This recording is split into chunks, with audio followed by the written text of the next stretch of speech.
It's Halloween at Dollarama again. Like every year. Welcome. Hey guys, it's Jazz.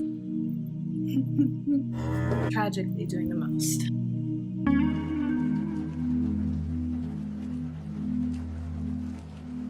I didn't really take any footage of me actually making these things, but I'm pretty sure you can handle it if you want to tackle it on your own, because luckily there's only 2 steps.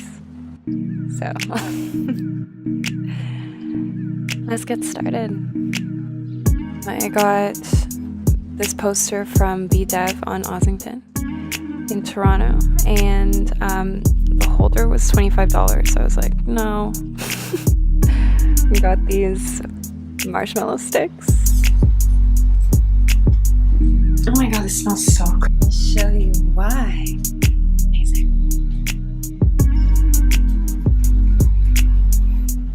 So satisfying, yes. This will take you literally 5 seconds, maybe 30.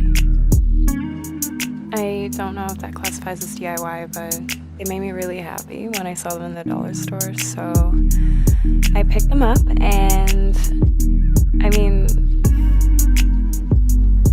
just look.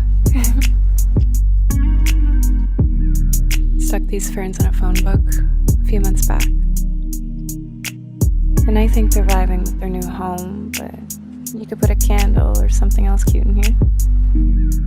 Let me know if you want to see more stuff, like, I don't know, maybe outside my house, like in the world.